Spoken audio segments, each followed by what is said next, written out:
Elijah. God can use anyone. And because I'm coming from prayers, as I was praying and fasting, I think that was we also spent the night here on Ikesha on Friday. When I went home, God spoke to me about a leader in our nation. And because it is not a negative, it's not a negative prophetic, I think I can also share with you, viewers everywhere you are, and understand how God wants this leader to do. God spoke to me about His Excellency Kalonzo Musyoka, and I know this program is going to reach you in one or the other.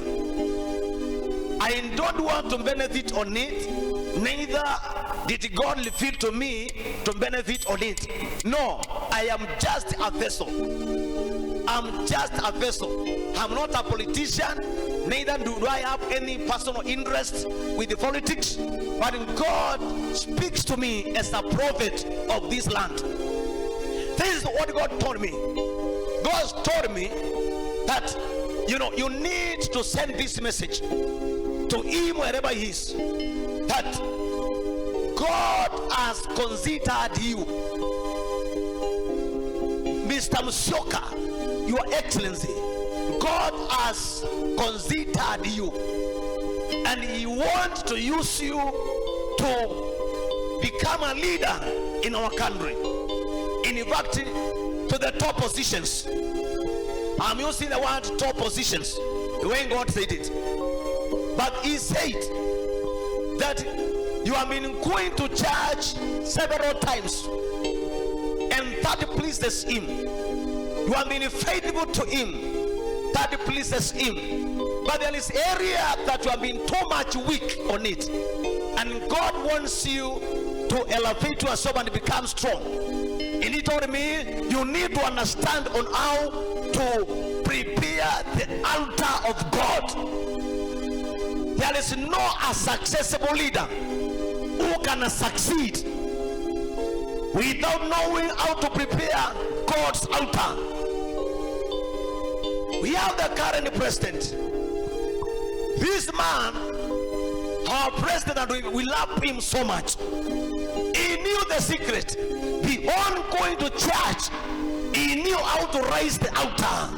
Raising the altar is going to worship the Lord and sacrificing to a particular altar.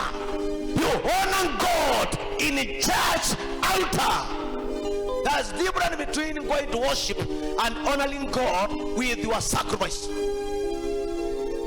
The team that is behind you, Mr. Excellency, you need to train them on how to honor the altar.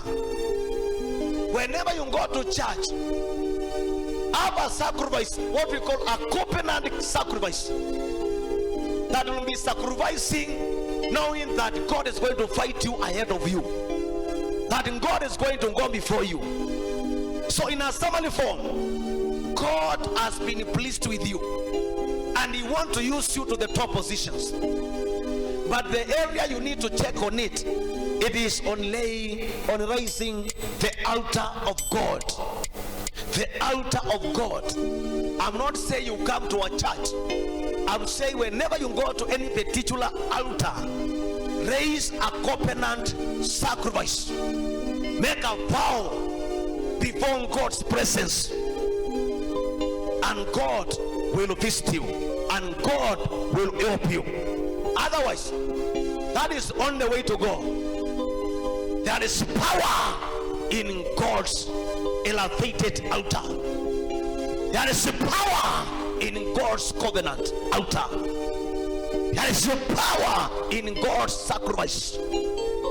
Honor God through prevailing God's altar. When Noah was given the rescue from the rain, when the rain ceased and all other people were dead, only his family remained. After he discovered people have died, he had one purpose. He prepared God's altar. When Jephthah came and he wanted to enter in the battle, to fight for Israel with Amalekites, Bible says he made a foe and he said, I will sacrifice my daughter in the altar of God.